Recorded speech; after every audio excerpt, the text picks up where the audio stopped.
On show 466, the VW ID.3. What, when, where, and how much?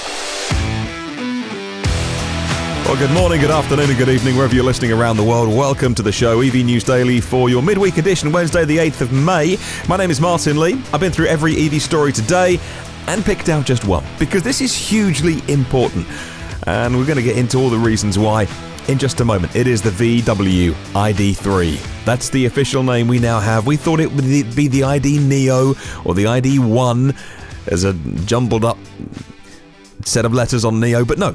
This is the ID.3, and not the word 3, numerical 3. And you know, if you're a long-time listener to this podcast, you'll know I like nothing more than a bit of pedantry. And so it really bugs me when people don't get things right. And so, or respect the way that things are meant to be in terms of how cars are called. So, just so you know, when it's written down, capital I, capital D, no full stop between them. Capital I, capital D, full stop. The number 3, no spaces. That is officially how VW call it. ID.3. People still got it wrong today. Anyway, maybe I need to de-stress. Thank you to myev.com, as always, for helping make this show. You won't find any ID.3s on myev.com. Not just yet, anyway. They will be one day, but given that sales are not starting in the US yet, and I'll get onto that in a moment as well, it may be a while before you find used ones on there. But if you're buying and selling and learning about EVs, check out myev.com. Well, the ID.3 was announced today at midday here in the UK, 1 p.m. Eastern, and Eastern.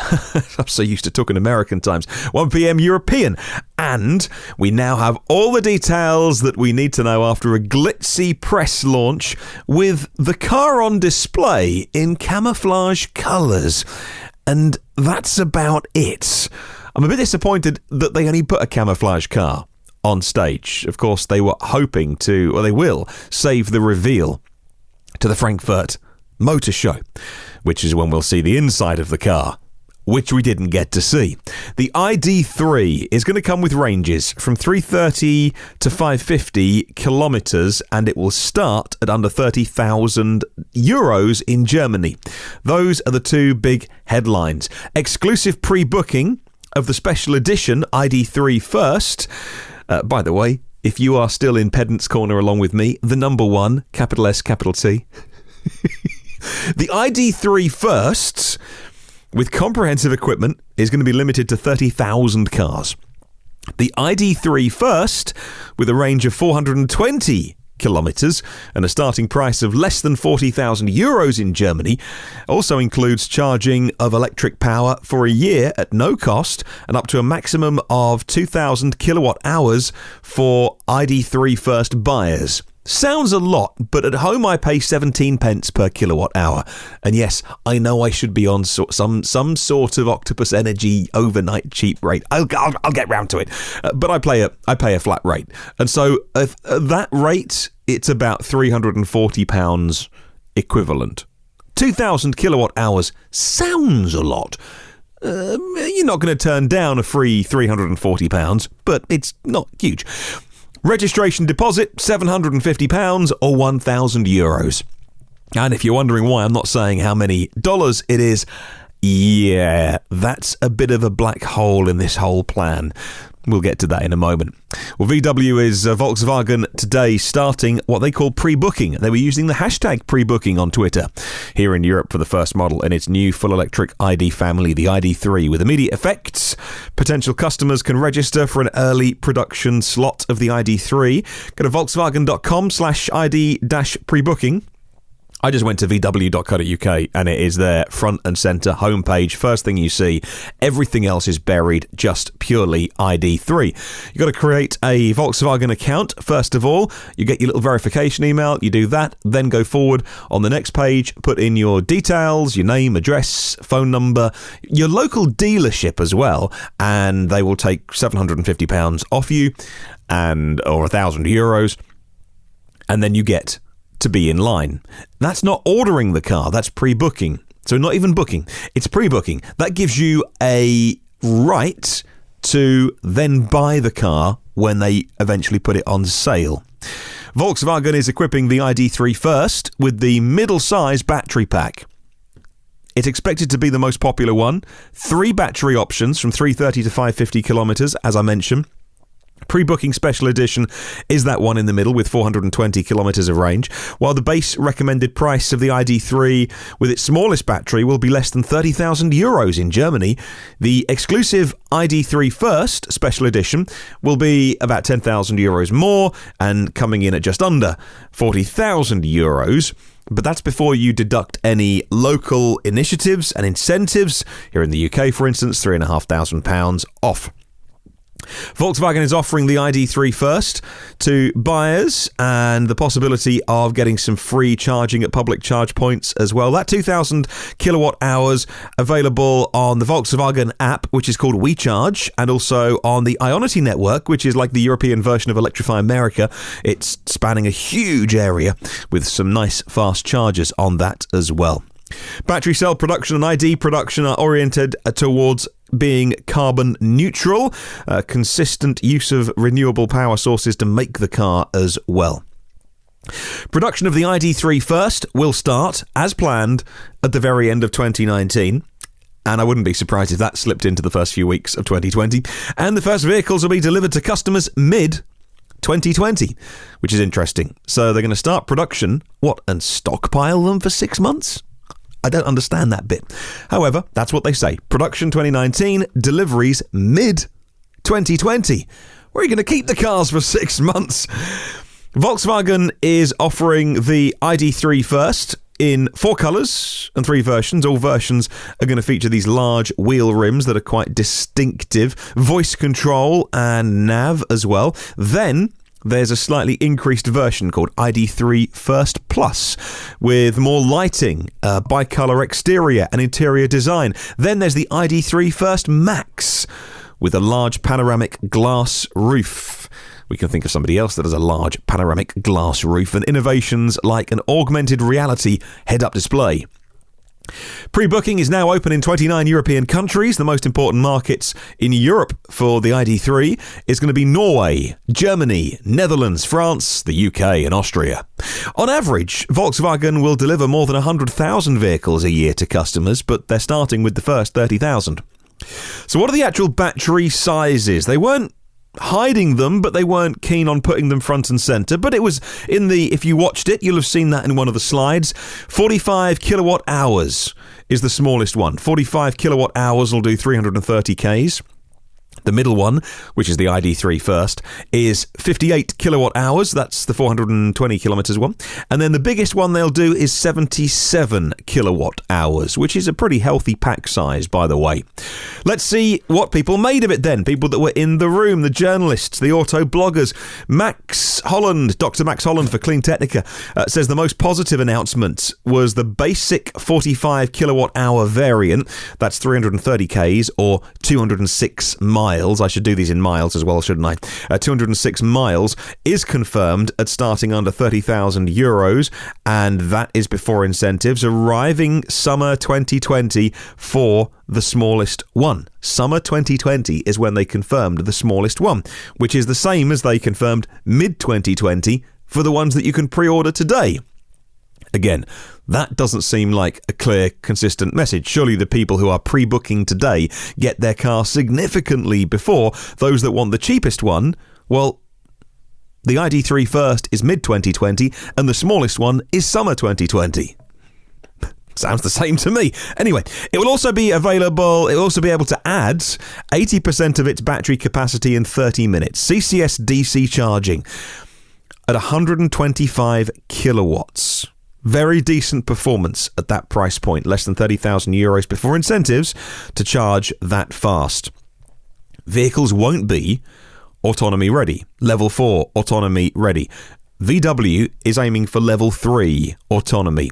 The hardware is in place, they say, ready for when the software reaches that capability over the coming years. But don't hold your breath, says Max for Clean Technica. It's good to see VW are planning ahead for level 3 autonomy. Of course, that is some way behind Tesla's grand ambitions. We heard a couple of weeks ago on their autonomy day the new hardware they're using and the huge ambitions that they have, where they are pedaling as fast as possible to level 4 autonomy, potentially even level 5, where there's nobody in the car. And the software is the differentiator really, that will improve over time. VW actually thinks that full autonomy will take much longer than other people think and cost more money than is sometimes believed. I'll pop a link to Clean Technica in the show notes for you. It's a significant milestone, says Engadget. VW didn't say when it would start taking the full orders. We think that's going to happen around the Frankfurt Motor Show, although they are unofficially expected to start after the official debut in September. Either way, it is a significant milestone, says Engadgets. Shows the automaker's EV strategy is more than just talk. Whatever you do, don't call it a Golf. They tried to avoid doing that today at the presentation. It is really the Golf that's not a Golf. It's the same size. Oh, it's a little bit longer, actually. And it's the same shape and style, same market. They want Golf buyers to buy this, but it's definitely not a Golf. Unless you're reading Auto News Europe. The Golf-sized car is VW's $34 billion strategy to topple Tesla. It'll be called the ID.3. Other ID.3 versions will include an entry-level car below €30,000 or about the same level as the diesel version of the Golf. The large battery version pricing was not disclosed, by the way.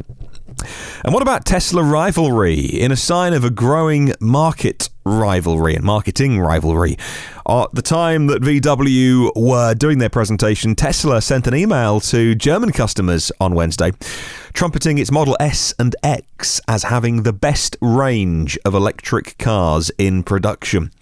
Well, Tesla also raised $2.35 billion this week to pad its coffers amid struggles to generate profits. The California-based car maker push is into Europe and China big time and costing them a lot of money. However, other car makers, well, one in particular, FCA, Fiat Chrysler, is pooling with them in Europe in order for FCA to avoid big fines because their average CO2 level of all their cars they sell isn't low enough yet. There is room for the range to grow. This Is Money website said the German car brands, which is still recovering from Dieselgate, said the ID.3 signals the potential for expansion into bigger and smaller models, which is what one of my listeners pointed out yesterday on Twitter in a nice bit of prediction there. It opens up the door for an ID.1 and a super mini-sized ID.2, as well as, well, they've actually trademarked all the ID numbers up to 9, I think, ID.1 to ID.9. And yes, they will be in dealers. Auto Express confirmed they'll be in dealerships. You will see the ID.3 in dealers. People want to touch them, said VW. People are online their whole life, but they still want to touch a car when they buy it. So yes, you will be able to touch the car, drive the car, get the experience, said VW, especially when it's offering something that you don't know. That's why our dealers are so important, they say. Some people see the network as a problem, but we see it as an asset. During the buying process, potential customers will also have access to real-world range estimates alongside the official WLTP test cycle range, says Auto Express. And I'll pop a link to Auto Express in the show notes there so you can read a little bit more. Of course, they would, if I was a cynic, I would say VW have to say that they love their dealer network because it's so big and there's so many franchises and it's tied up in such massive contracts. You can't simply say, oh, we're going to sell the car online and we'll bring it to you, or come and get it from a warehouse. They have to use their dealer network.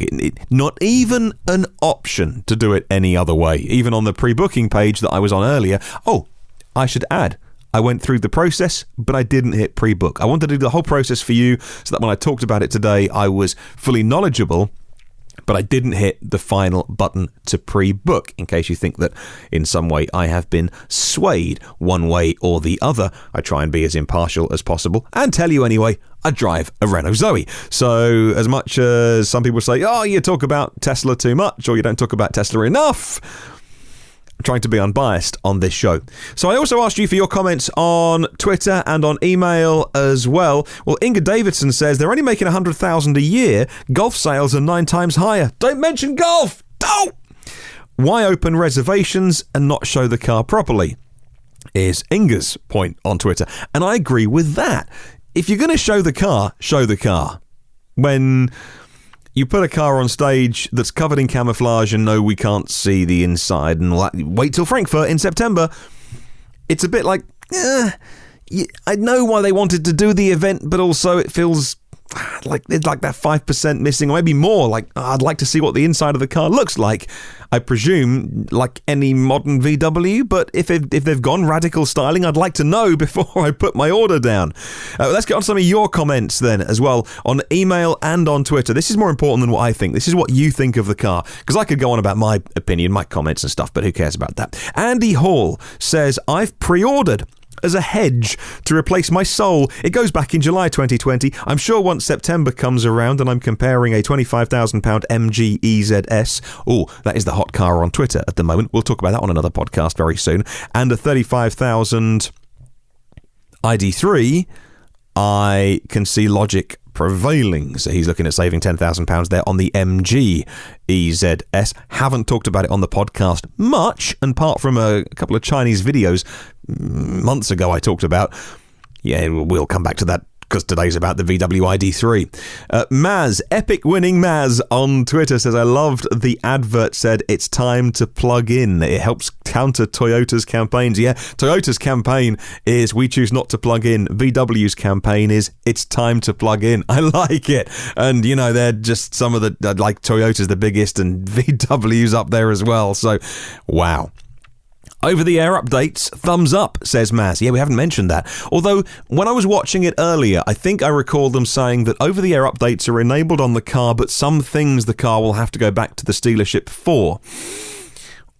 But they didn't say, well, look, these things will be updated over the air, but actually if it's like a hardware thing or a firmware thing, you'll have to go back to the dealerships for. So it was like, I'm not sure which way around that is, but it's a good point. I'm glad that over-the-air updates are coming. We love connected cars on this podcast. Maz says, I'm not going to compare it to a Model 3 for the same reason I wouldn't compare an e-Niro to a Model 3. I won't be getting one soon, but if we have both Tesla and VW producing cars in high volumes, it'll certainly put the others to shame, like Kia and Hyundai. Hello to Marcel. Lohman says, development is not ready yet. The charging flap is on the back side.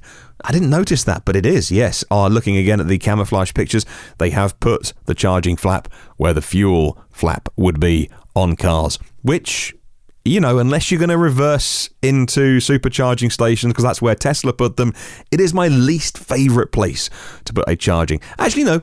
I will reassess that. My least favourite place to put the charging flap is kind of below the wing mirror, on that bit between the door and the front wheel. When they put them there, it's next to useless because it means you've got to drive front in. But if you're on a one-way street and you're going the wrong way, and then you've got to stretch the cable over the car, it doesn't work. The front is the best place. I guess if you're going to put it anywhere, then maybe the back, right at the very back at the side, is okay. Walter McVeigh, a supporter of this show, thank you, Walter, says, I think they unveiled compelling specs for the European market, but when you compare it to the Hyundai and Kia and the Tesla offerings, it looks overpriced and low volume considering it's a VW. Also, charging extra for 125 kilowatt charging. I didn't spot that bit. Okay, let me do some research on that. The physical car looks great on paper. It's getting them into the hands of the consumer, and work needs to be done here. This is the very cornerstone to the foundation of why Tesla has been discredited, because they can't get the cars made and into the hands of consumers quick enough. Mike Winter, who I'm always chatting to on Twitter, Mike Winter says cheapest car next year will be €40,000. That's for the lowest spec and June at the earliest. I can't see the €30,000 small battery model being available before 2021. That's Mike's opinion. Of course, they did say summer 2020 on the live stream for the cheaper one, but that's, again, there was more confusion there because the ID.3 first should be the one that's available first, but they both seem to have like mid-2020 put on them. Hello to David Finch. When there was the Q&A, I was desperate for a journalist to ask about autonomy. One did near the end, and the response seemed dismissive. VW reckon level 3 is the best they can offer for now, and for a very long time. Thank you, David. Yes, Martyn Lee says, looks like the first edition will have equal range to the Model 3 standard range plus. If it's similar money, I would take a Tesla for its over-the-air updates, stronger battery and motor reliability and the performance, not to mention superchargers, combined with CCS charging, whereas the VW ID.3 just has CCS combo. Carpat Zoltan says a watered-down version of a Model 3 presentation. That's a little mean. That's a little harsh. I thought the presentation was good. I thought the presenter, the senior board member of VW who presented it, was good, charismatic. I thought he was honest. He seemed... I think VW have to act their size. You know, Tesla can play the underdog when they want to. They can play the big boy in the EV market when they want to. Elon Musk can play the billionaire when he wants to. And, say what he says on Twitter with no fear of repercussions against individuals and stuff. And so, which is, good, bad or ugly, you decide. But I thought VW did a really good job today of coming across as sincere, as hopeful, as optimistic for the future. He also, one of the guy who presenting from the VW board, shot down a reporter. It was at the very end, and I forget who it was. One of the reporters was asking, isn't this like, I'm going to paraphrase now and get it wrong, but like, isn't this like too little too late? It's a compliance car. You're not making enough of them. You're not serious. And he absolutely shot them down and went, no, in no uncertain terms, we are making a huge bet. Tens of billions are being spent. This is not just another press release. Hello to Israel Melendez Jr. says, for every taste, a colour. If that translated phrase makes any sense, I didn't hear that phrase, for every taste, a colour.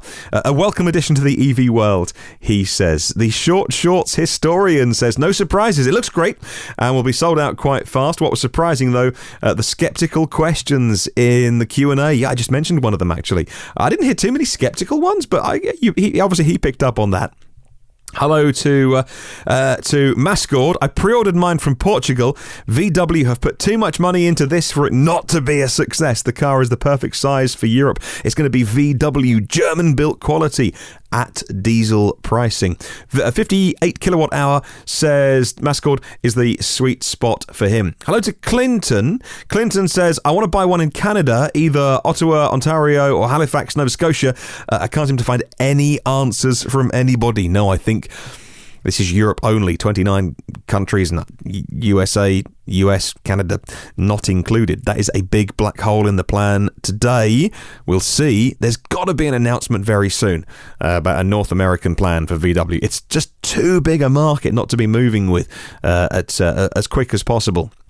James Eels says, the car seems good. You can tell VW are serious about the ID. The marketing is bonkers and cringy. Can anyone tell me what swiping through digital art has got to do with anything? That is actually, I wasn't going to go there myself, but now that James Eels has raised it, they have let their marketing department go moderately bonkers with this. They've gone with the really bright neon colours, but also the imagery, the videos they're making, they're all a little bit kind of weird, but, anyway, to each their own. Clearly, their marketing department has had a little bit of a play, but I think some of it's just kind of, I don't know, for the early adopters who are going to be putting down pre-booking, you haven't got to do all the kind of weird marketing-y stuff. Like, it's people like you and I that are into, on day one, that are into it. We like, with all respect, we want to know battery sizes and charge speed. Yes, we are a little bit geeky on this. Hello to John. John Reddington says, I was disappointed. He emailed me, by the way, hello@evnewsdaily.com, with the prices and delivery dates. The mid-range ID.3 first, under 40,000 euros. The long range is going to be the low range, he says, is going to be 170 miles for the little battery, under 30,000 euros. No details on what the low range car comes with. They said over-the-air updates, but also some being done by dealers. He picks up on my point as well, and they hope to start production as well. They didn't sound very convinced about that. The German presenter, yeah, this is true actually, kept comparing it to the Golf size. Don't mention the Golf! No! They did actually. They try. You could tell that it was like this is all about the ID, but even VW did mention golf a few too many times. So, hello to Alexander Vowage. Is that how I would say your name, Alexander? I saw the live stream this afternoon. It was like I expected. Not too many details. Very excited of a cheaper connected car with lots of room. Yeah, I mean, I think because it's bigger than the G word, it's the floor or the platform is bigger than the current G. It's going to be more Passat sized inside, so I agree with you on that, Alexander. It's going to be a bigger car than the current Don't Mention the G. We did some research in the past few days. We've seen enough details from Seat with the L-Born to know what we are getting into, says Alexander from the Netherlands. Hello to Sean Hockett. I saw you were asking for listener comments. I've been excited about the ID.3 since its announcement. I drive a BMW 1 Series. I'll be honest and say the price point may be a sticking point, but we won't really know until the Frankfurt Motor Show in September. Despite that, I have pre-ordered a first edition, says Sean, and hope the numbers work out when the price is clearer. The expected delivery of 2020 is a disappointment, but only because the prospect of owning the car can't come quick enough. I think the ID.3 will change the landscape of EV uptake, and it's encouraging that VW are all in. I think that's the last. I had an email from Andrew Cunningham as well. Is it me, or does the VW pre-booking website look a mess? The writing is terrible with typos and the videos are all over the place. Andrew, clearly not a fan. But yeah, I think we'll end on those comments there as well. In fact, that penultimate comment, which was about moving the market, and VW made that point. I'll end on this point. VW made the point that they can move markets, and they are so big. If they go big on anything, they can create a market on their own. And clearly, when you're spending $34 billion on a project, you can move the car market if they are serious, and if they can scale it quickly, and we know about all the problems Tesla have had. If VW can turn their skills with serious intent to doing this, they can seriously increase the adoption of electric vehicles all around the world. Lots of answers today. Still a few more questions. It was a reveal that wasn't a reveal, and I'd like to know your comments. Thank you so much for listening through to a special edition of the podcast. Don't do this very often, do we? And only do about one particular subject and like a midweek question of the week, like a midweek listener section as well, but I loved it. Send me your thoughts on the VW ID.3 and I will read them out later in the week. Email me hello@evnewsdaily.com. Right, time for the endy bit. There was a new patron today. I'll mention your name tomorrow. Thank you very much. There are 212 patrons of the podcast. Patreon is a website where you can support creators if you want to find out more. There are 465 previous shows online for free, and you can get all the new ones first and free and automatically. Normally we are chock full of news. I've got so much. I might even do a second one. We've got chock full of news today, and yet the ID.3 is a very important car for the future of the auto industry. So if you want to subscribe to new podcasts, please do hit that subscribe button on YouTube, on your podcast app. You get them first and free and automatically. In the meantime, come and hang out on the socials by searching EV News Daily. Have a wonderful day. I will catch you tomorrow. And remember, it's not a golf.